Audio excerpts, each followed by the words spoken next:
Boas-vindas a mais uma exploração aprofundada aqui no nosso espaço. Hoje, o foco é um texto, assim, bem denso e enigmático dos primórdios do cristianismo, o Pistis Sophia. E a nossa fonte principal é um conjunto de comentários sobre essa obra, feitos por Samael Aun-Weor, sabe, publicados pela Edizal. Para situar quem talvez não conheça, né, o que é exatamente o Pistis Sophia, imagina um diálogo, assim, bem extenso entre Jesus, já ressuscitado, e seus discípulos mais próximos. Nesse diálogo, ele revela mistérios cósmicos profundos, fala sobre a queda e a redenção da alma, que é simbolizada pela figura central de Sofia, e descreve a estrutura do universo sobre uma ótica nitidamente gnóstica. E esse termo gnóstico, ele remete a uma busca por salvação através do gnosis, sabe? Do conhecimento direto, interior, e não só pela fé. A nossa proposta aqui é justamente desvendar as camadas de interpretação que o Samael Aun-Weor adicionou a esse texto antigo. A gente vai mergulhar em conceitos como éons, arcontes, o intrigante tesouro da luz e a própria jornada da alma representada por Sofia, tudo pelo prisma desse comentarista específico. É, assim, uma viagem por cosmologias bem complexas e um simbolismo bastante rico, né? Mas chegou até nós através de um longo caminho de traduções, latim, inglês, francês, alemão. Imagina, a versão comentada pelo Samael Aun-Weor, por exemplo, partiu inicialmente de uma tradução para o espanhol, feita pelo Tony Maldonado, que se baseou na versão inglesa do GRS Mid. E o Samael Aun-Weor, cujo nome de registro era Victor Manuel Gomes Rodrigues, ele nasceu na Colômbia em 1917, né? Ele se dedicou a essa tarefa de comentar o Pistis Sophia em 1977, mas infelizmente ele faleceu no final daquele ano. E aí deixou o trabalho incompleto, ele comentou até o início do capítulo 91, de um total de 148. A obra só veio a ser publicada póstumamente em 83. A edição específica de onde vêm nossos excertos, ela traz uma tradução renovada para o português, realizada pelo Carl Bunn, que preside a Igreja Agnóstica do Brasil. E ele relata um esforço considerável para confrontar múltiplas fontes. O copta original, latim, francês, alemão, inglês e outra tradução espanhola do Bazin buscando maior precisão. Ele até menciona a dificuldade de acesso a materiais sobre línguas antigas aqui no Brasil, precisando buscar apoio em universidades estrangeiras. Isso dá uma ideia, né? Da complexidade de lidar com fontes assim. Entendido. Temos então um texto antigo com toda essa história de traduções e uma camada de interpretação esotérica bem particular por cima. Vamos começar a desembrulhar os conceitos-chave na visão do Aun-Weor. Ele fala muito de arcontes, éons e, claro, Pistis Sophia. O que são essas figuras na interpretação dele? Começando pelos arcontes, que significa regentes ou governantes. Para o Aun-Weor, eles não são só entidades cósmicas que governam esferas ou o destino, como em algumas traduções gnósticas. Ele dá uma dimensão psicológica a eles, descrevendo-os também como partes autônomas e autoconscientes do nosso próprio ser. Quer dizer, a gente teria arcontes externos, regendo leis cósmicas, e arcontes internos, ligados aos nossos próprios processos psicológicos e até o destino individual. Eles teriam poder sobre as esferas, sobre o que ele chama de averno, ou abismo, e até sobre a vida e a morte, podendo moldar almas a partir do que ele chama de material inútil que cai nas esferas inferiores. Essa ideia de espelhamento entre o cósmico e o psicológico parece bem central na visão dele, né? E o tesouro da luz, esse termo aparece bastante e soa, assim, fundamental. É absolutamente central. O Aun-Weor não o vê como um local físico apenas, mas o interpreta simbolicamente como a pedra filosofal da alquimia, como o rei ressurreto dentro de cada um de nós. Seria a origem última das emanações divinas e das ordens místicas, entende? Ele o associa a 9 guardiões, e aqui entra uma conexão crucial na visão dele. Esses guardiões estariam ligados à 9ª esfera da Cabala, Yesod, que ele interpreta diretamente como o sexo, o fundamento da grande obra espiritual. Então, o acesso a esse tesouro, essa fonte de poder espiritual, estaria ligado ao trabalho com a energia sexual, na interpretação dele. Tipo isso? Exatamente. Ele detalha que o tesouro teria 3 portas secretas, associadas à Trindade, Pai, Filho e Espírito Santo, com nomes cabalísticos específicos, Ehová, Iová Elohim, e ele afirma que apenas mestres ressurretos, aqueles que completaram a grande obra, o possuem plenamente. O Salvador gêmeo, que ele identifica com o Filho do Homem, ou Tiferet na Cabala, a alma humana, seria o veículo que manifesta o Logos, o Cristo, que emana desse tesouro. A conexão com a nonisfera, o sexo, é, portanto, a chave de acesso. É por aí. Entendi. E Piste Sofia, a personagem que dá título ao livro. Como a Mior a interpreta nessa jornada toda? Olha, Piste Sofia, que significa fé e sabedoria, é para ele a representação da alma humana, ou de um princípio divino dentro da gente. No mito gnóstico, ela cai de sua posição elevada, ali abaixo do 13º éon, por um desejo considerado impróprio, de conhecer a luz superior diretamente. Por causa dessa transgressão, ela é atacada e atormentada por forças hostis, ligadas a Altades, o arrogante que representa o ego, né?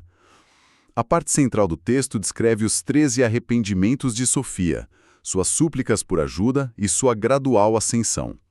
O Aun-Weor lê tudo isso como uma alegoria da queda da alma humana no pecado, no erro e sua longa e dolorosa jornada de volta à luz, que exige arrependimento e auxílio divino. E essa redenção dela, ele conecta com algum processo interno específico? Você mencionou algo sobre a aniquilação budista? Sim, sim.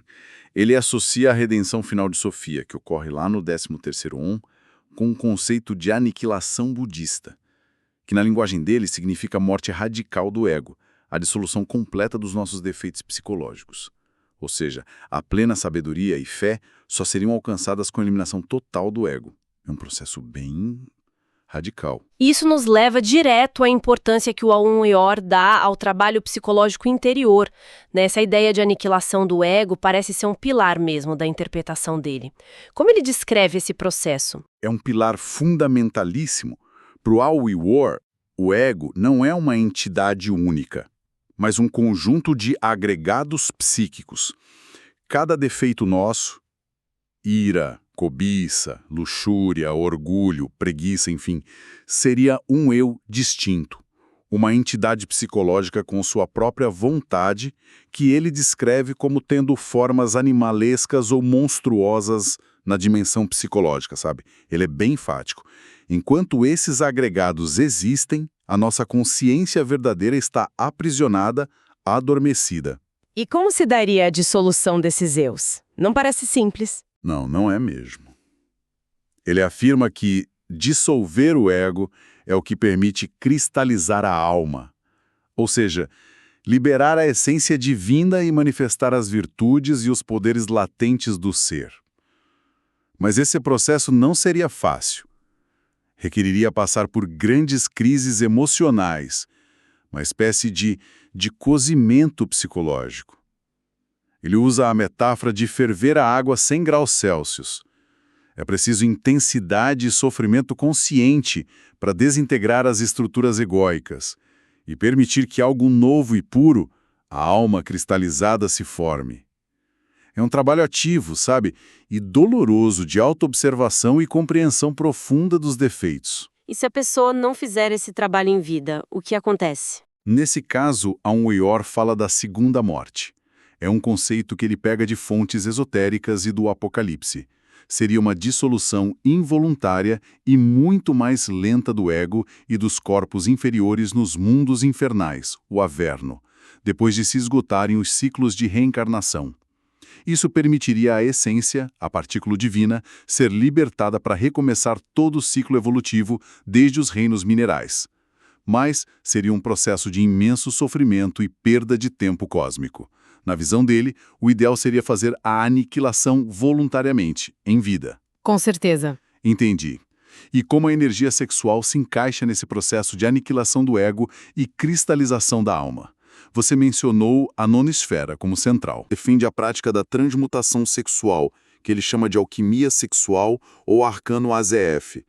Isso implica a união sexual entre homem e mulher, lingam yoni na terminologia oriental que ele usa, mas com a retenção e transformação da energia criadora, o ensêmenes, sem chegar ao orgasmo ou ejaculação, o que ele chama de não derramar o vasos de Hermes. E qual seria o resultado dessa prática, segundo ele? O que acontece com essa energia? Essa energia transmutada geraria o que os alquimistas chamavam de mercúrio dos sábios, uma energia sutil e poderosa que ascenderia pela coluna vertebral, pelos canais de Ida e Pingala, despertando a Kundalini, o fogo sagrado e ativando os chakras e poderes latentes.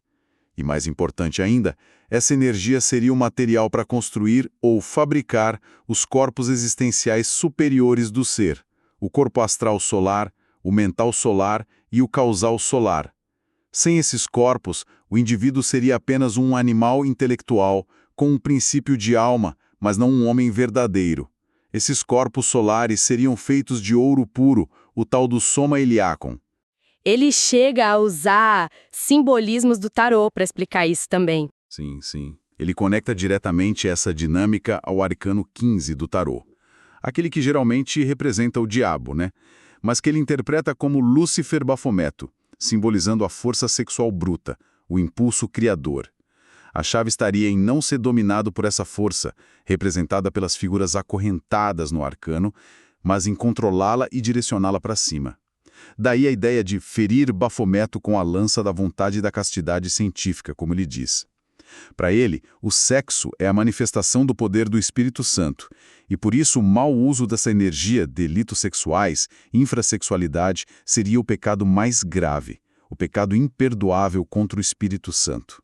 Entendi a centralidade dessa prática na visão dele. É bem forte. E a figura de Jesus, como ele a encaixa nessa estrutura complexa de salvação? Jesus é o Cristo, o Logos solar, aquele que desce das esferas superiores para trazer a gnosis, os mistérios, e para auxiliar Pistis Sophia, a alma em sua redenção.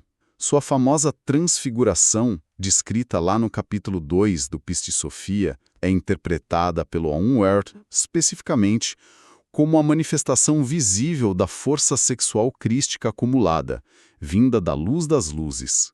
A própria jornada de Jesus, sabe? Sua descida ao inferno e ascensão também é lida pelo Unwert através da lente da alquimia, ligada ao trabalho com o arcano 15 e a transmutação. E os 12 apóstolos? Eles também ganham uma interpretação interna, psicológica. Ganham, sim. Jesus traz os poderes dos 12 salvadores do Tesouro da Luz, e o Aon Weor os associa diretamente aos 12 apóstolos. Mas, de novo, ele não os vê apenas como figuras históricas. Na interpretação dele, os apóstolos representam as 12 partes fundamentais do nosso próprio ser interior. 12 faculdades ou poderes anímicos que precisam ser desenvolvidos pela gente. A veste de luz de Jesus mencionada no texto simbolizaria o conjunto de todos esses poderes e mistérios conquistados através da grande obra, tecida no tear de Deus, que ele associa ao mistério 24. Poderia dar alguns exemplos de como ele interpreta esses apóstolos como partes internas? Fiquei curiosa. Claro. Maria Madalena, por exemplo, que tem um papel super proeminente no Pistis Sophia, fazendo perguntas, né? Ela é vista não só como discípula, mas como representação da nossa própria mãe divina interior, a Kundalini, também chamada Isis, Mara, a serpente ígnea que ascende. Pedro é associado aos mistérios sexuais, o fundamento, a pedra sobre a qual se edifica o templo interior, aquele que recebe as chaves do reino. Filipe, o escriba que anota os discursos, representaria a faculdade de sair em corpo astral conscientemente ou entrar no estado de Ginas, levar o corpo físico para outras dimensões. Tomé, o incrédulo, representaria a necessidade de cognição direta, de compreensão profunda para além da crença cega, e também a paciência necessária na obra. Cada apóstolo teria sua correspondência interna, sabe? Fascinante essa leitura psicológica dos personagens bíblicos. E outras figuras que aparecem, como Melquisedeque e Altades, o que eles representam para ele? Melquisedeque, aquela figura enigmática do Antigo Testamento, É interpretado pelo Aun-Weor como o gênio da Terra, o regente do nosso planeta. Ele teria a função de ser o purificador da luz, agindo tanto no macrocosmos, através de cataclismos que ele considera necessários para limpar a alma do mundo, quanto no microcosmo, no ser humano individual, ajudando a purificar a alma e a levar a luz que ela conquista ao tesouro da luz. Ele é um agente da lei cósmica. Já Altas, por outro lado, é a antítese completa. Representa o orgulho, a arrogância, a autossuficiência do ego. É a força que puxa Sofia para baixo, que se opõe à redenção dela e busca dominar em vez de servir à luz. É a personificação do aspecto egóico que impede a ascensão espiritual. Falando em lei cósmica, Aun-Weor aborda karma e destino. Como ele os vê dentro desse sistema todo? Sim, ele fala bastante sobre karma, a lei de causa e efeito. Ele afirma que, em geral, o karma pode ser negociado. A pessoa poderia pagar suas dívidas kármicas através de boas obras conscientes, sacrifícios pela humanidade. Ele usa a metáfora de combater o leão da lei com a balança, colocar boas ações no prato da balança para compensar as más. O karma poderia até ser perdoado por hierarquias divinas, através de certos mistérios e rituais descritos no Pistis Sophia. Mas com aquela exceção clara: os pecados contra o Espírito Santo, que, como a gente viu, ele associa ao mau uso da energia sexual. Esses teriam consequências diretas e inevitáveis. E sobre o destino? Seria algo fixo, imutável? Não totalmente. Ele distingue entre o kama duro, que seria um karma muito pesado, não negociável, e a katatatância, um karma superior que se aplicaria aos seres divinos. Mas o ponto interessante é que ele afirma que o destino individual pode ser modificado pela intervenção do Logos, do Cristo interior. Uma pessoa que encarna o Cristo poderia alterar seu próprio destino. Por isso, ele diz que os astrólogos comuns só acertam as previsões para pessoas que seguem a roda do destino mecanicamente. Ele até interpreta uma passagem do Pistis Sophia como Jesus tendo alterado o fluxo do destino para toda a humanidade, fazendo girar 6 meses para a esquerda, com influências involutivas, e 6 para a direita, com influências evolutivas. A jornada espiritual parece envolver não apenas subir à luz, mas também descer às trevas, trabalhar no que ele chama de caos. É isso mesmo. Exatamente. Aun-Weor enfatiza muito isso, citando o princípio hermético da Tábua de Esmeralda. O que está embaixo é como o que está em cima. Para ele, a grande obra não é só uma ascensão etérea, sabe? Ela exige descer conscientemente aos nossos próprios infernos interiores. Confrontar e desintegrar os agregados psíquicos que habitam o nosso inconsciente, o caos. Ele chega a dizer que antes de cada subida há uma descida, e que o inferno é a matriz do céu. Ou seja, é preciso trabalhar nas próprias trevas, na matéria caótica do ego, para purificá-la e extrair dali a luz, a pedra filosofal. Não se pode subir sem ter conquistado esse direito através do trabalho na escuridão. Entendi. E a figura da Mãe Divina, Kundalini, associada a Maria Madalena? Qual o papel dela nesse trabalho, especialmente na descida e na luta contra o ego? Ela é vista como a aliada fundamental, identificada com Ísis, Maria, Stella Maris, Adônia, Torantzin, todas as faces da Mãe Cósmica, né? Ela é um desdobramento do Espírito Santo dentro de cada um, a serpente ígnea dos nossos mágicos poderes que dorme na base da coluna. Aun-Weor ensina que é preciso suplicar a Mãe Divina pela desintegração de cada defeito que a gente compreende. O poder dela seria especialmente magnificado durante a prática da transmutação sexual na 9ª esfera, onde a eletricidade sexual transcendente a fortaleceria para destruir os agregados psíquicos. Ela é a força que nos ajuda a limpar a casa interior, mas também é descrita como aquela que sofre imensamente pelos erros e quedas do filho, que é o iniciado. O Aun-Weor também faz uma distinção forte entre o ser humano comum e um tipo ideal, o homem solar. E fala de uma colheita solar. O que significa isso? Parece importante. Sim, essa é uma parte central e talvez controversa de sua cosmogonia. Ele considera a humanidade atual como animal intelectual ou humanoide, um estado degenerado resultante, segundo ele, da queda da humanidade lemuriana e da mistura com elementos animais. O verdadeiro objetivo cósmico, na visão dele, seria a criação do homem verdadeiro ou homem solar, um ser com os corpos existenciais superiores desenvolvidos e o ego aniquilado. O Sol, como entidade inteligente, estaria tentando realizar uma colheita desses homens solares. E como alguém se tornaria um homem solar? Estaria ligado à questão da reprodução que você mencionou antes? Diretamente. Para o Al-Miwar, a chave para essa transformação seria abandonar o que ele chama de sistema de reprodução animal, baseado no orgasmo e na ejaculação, que ele vê como perda de energia vital e causa da degeneração, e adotar o sistema humano-solar, que seria o dom de Kriya Shakti, a capacidade de criar ou reproduzir-se através do poder da vontade e da yoga sexual, sem orgasmo, utilizando a energia transmutada.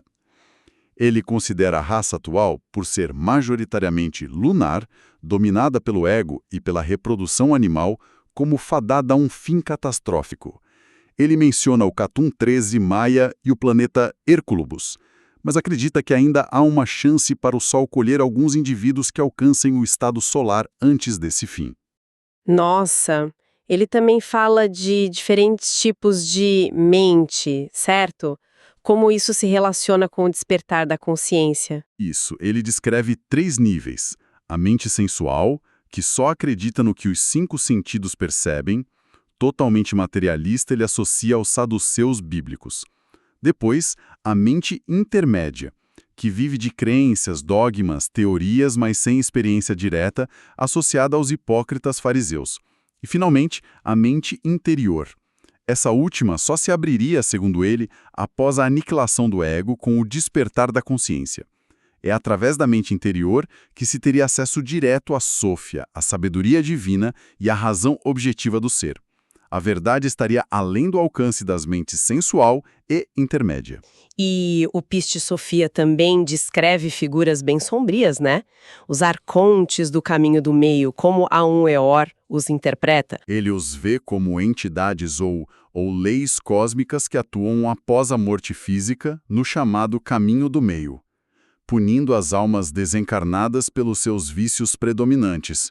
Cada arconte estaria encarregado de um tipo específico de tormento ligado a um defeito. Por exemplo, Paraplex puniria a ira e a calúnia, Ariout, ou Ariut, a violência, Hecate, a cobiça, Tifon, a luxúria, e Actanabás, a blasfêmia e o orgulho.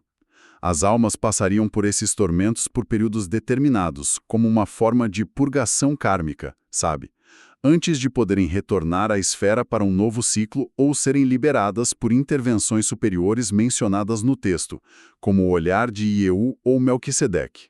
Para fechar essa parte, a obra fala muito de mistérios, batismo, rituais de perdão. Qual a leitura do Aun-Weor sobre esses elementos rituais? O batismo é interpretado por ele não como um simples ritual com água, mas como um pacto de magia sexual, um compromisso com a transmutação. Os diversos mistérios mencionados, mistério da luz, primeiro mistério, mistério do inefável, representariam diferentes graus de iniciação e conquista espiritual, conferindo status e poderes no reino da luz.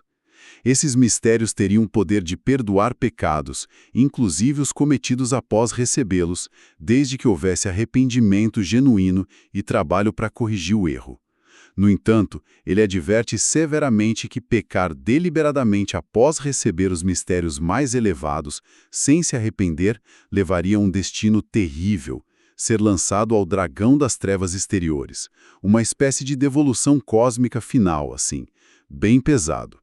O texto descreve rituais com invocações de nomes divinos, Ial, Sabaote, etc., e oferendas específicas para obter o perdão e purificar a alma. Uau! Exploramos então uma visão gnóstica muito particular, né?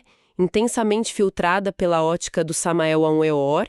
Vimos como ele transforma o Piste Sofia num mapa para uma jornada interior radical, onde o cosmo e a psique se refletem, onde deuses e demônios cósmicos têm correlatos dentro da gente, e onde a salvação passa por uma alquimia psicológica e sexual extremamente exigente.